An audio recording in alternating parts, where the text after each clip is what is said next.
de milliers de morceaux du plus drôle au plus beau. Nous sommes arrivés à la Martelière en septembre 49.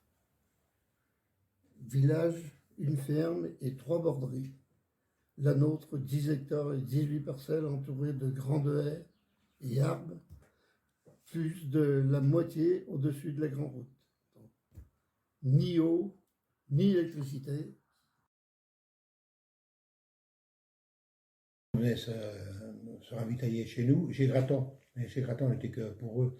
Avec nous, tout le monde, tout le village venait, les femmes venaient du bout du village, la mère Coco, enfin, avec un seau, celle qui pouvait en amener, qui ne pouvait pas en amener deux, le seau faisait la journée. Mais la veille, on descendait au lavoir en bas, là. Alors, les femmes descendaient avec la brouette de linge, et puis, on lavait là. Et quand on revenait de l'école, ben, on se coltinait, ils nous attendaient pour nous, quand on avait 10, 11 ans ou 12, on portait 12, j'ai arrêté l'école à 12 ans, eh bien, on montait les brouettes, quoi. Ou on tirait devant avec une ficelle, je me rappelle. Mais des fois, il y avait 7 ou 8 ou 10 personnes autour du lavoir, là, dans le bas. Alors, ça parlotait, hein. Il n'y avait pas la télévision, puis, et pas la radio. Et après, en 57, papa était un conseiller, puis ben, du Sourcy aussi, alors c'est l'origine de ça un peu. On a monté on a mis le service d'eau pour tout le village, quoi. Le service d'eau a apporté beaucoup de travail à nos parents, grands-parents, parce que ça se faisait d'une manière manuelle avec quelques machines. Ils ont creusé les tranchées, placé les tuyaux avec des raccords très simples. Il n'y avait pas de collier comme aujourd'hui. Le fonctionnement, c'était des gens du village qui s'occupaient des fuites. Il fallait creuser des trous. Des fois, on était à 1 mètre de la fuite ou 2 mètres. Fallait faire. C'était très compliqué à gérer, quoi. Armand, Ferdinand, enfin, toutes ces personnes-là ont fait un travail énorme. Année de la sécheresse, les pompiers venaient chercher de l'eau pour alimenter des puits dans les fermes, alors que le service de l'ozone fermait les robinets à Chavannes. L'association a été décidée le 14 mai 1974, où tous les habitants ont prouvé que notre eau était de qualité. À partir de là, nous avons fait valoir notre patrimoine, d'où le nom de Comité de sauvegarde des Saint-Fontaines. Nous avons fait une petite fête en rassemblant tous ceux qui étaient nés dans les villages, genre petite kermesse.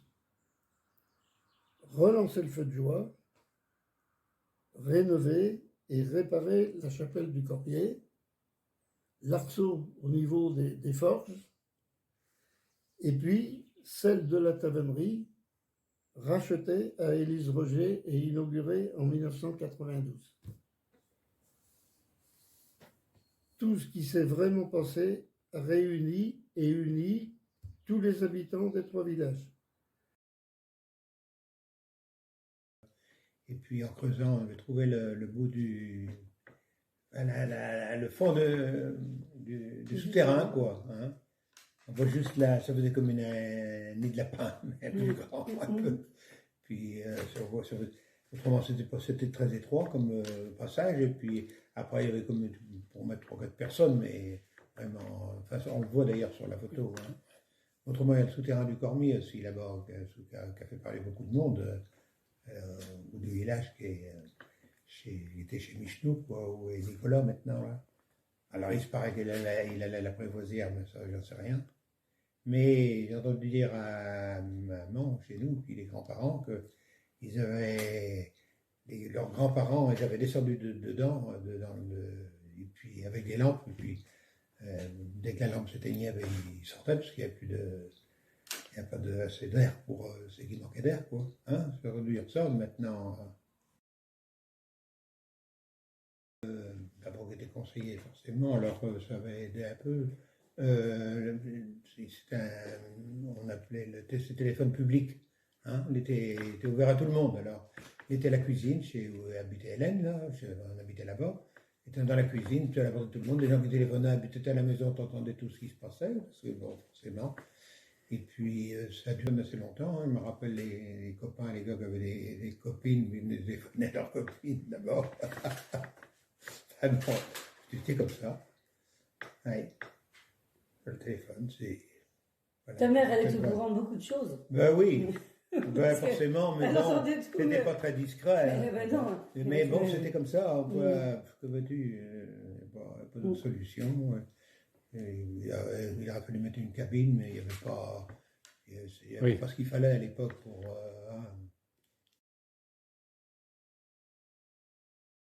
La fête du village dans un pré avec le début des courses un peu populaires et puis plus engagé avec des coureurs qui venaient un peu de Chavannes et d'ailleurs. Et Claude Bonin cherchait des sponsors. Il y avait des prix quand même qui, pour l'époque, intéressaient quand même certains coureurs, quoi, des primes, puis des sacs, enfin des choses données, quoi. Et puis ça a pris de l'ampleur, quoi. Ça dépensait un peu le village et au niveau de Chavagne, un groupe a pris le relais du Cormier pour ce qui est devenu les 100 km de Chavagne. Au bord des rivières, je veux marcher. Il faut du cran, il faut du temps. Je suis fils de l'air ou bien Django, charmeur et lanceur de couteau. Je peux pour te plaire être corto. Il faut du cran, il faut le temps d'être un géant.